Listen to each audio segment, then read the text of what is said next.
When you come to answer a door, if there's light in the background, the person on the outside can look through the peephole and see the guy coming to the door. So he came to the door, asked who it was, and he looked through the peephole.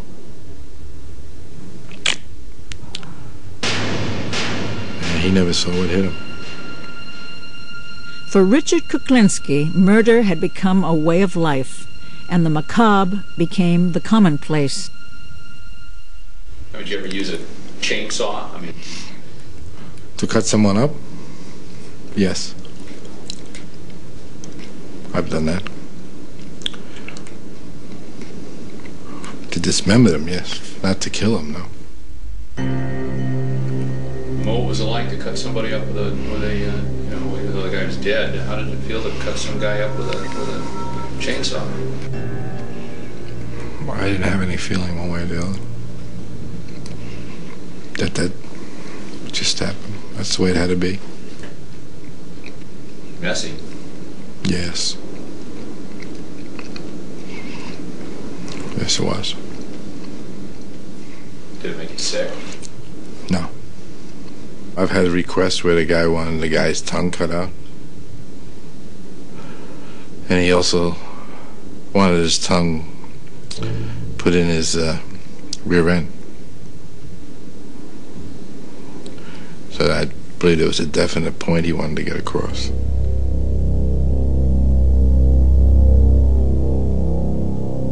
I have an experience that I don't know if I should tell you. That it probably would offend a lot of people. I don't know. I don't think I should. I'll go into that. Go ahead.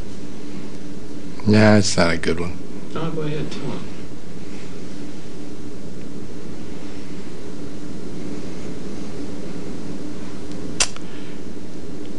There was a man, he was begging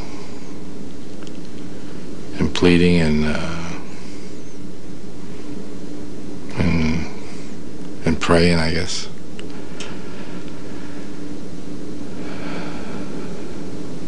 And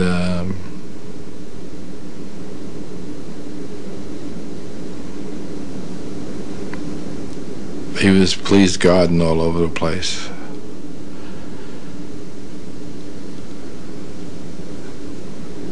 So I told him he could have a half hour to pray to God. And if God could come down and change the circumstances, he'd have that time.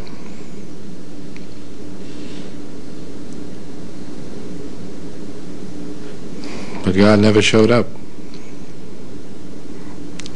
And he never changed the circumstances.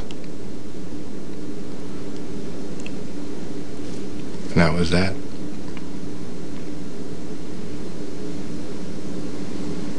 It wasn't too nice.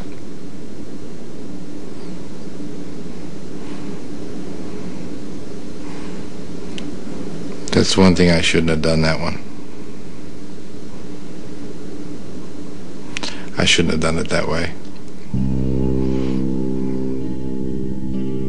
By the 1970s, between his illegal activities and contract killings, he was becoming a wealthy man. He now lived in an expensive home in a middle-class neighborhood with his wife and 3 children. Richard, what did you charge for a hit? If I hit somebody, I wouldn't hit it for peanuts. I'd like to have some money. I say if I were to do somebody, I want at least 5 figures.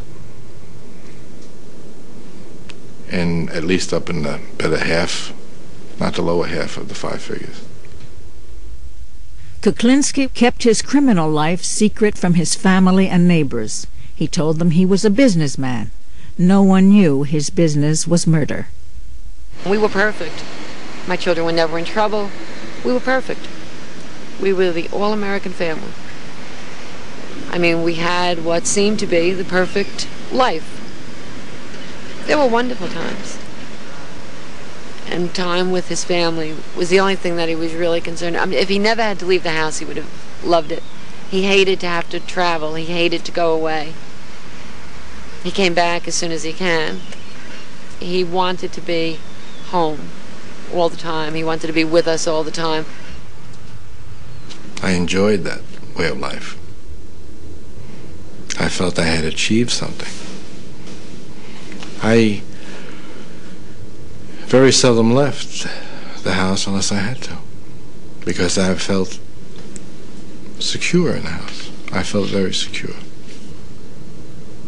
I tried to provide the best for them as I knew how. Might not have been the right way to go, but it was for me the only way. I tried to never let anything touch the house.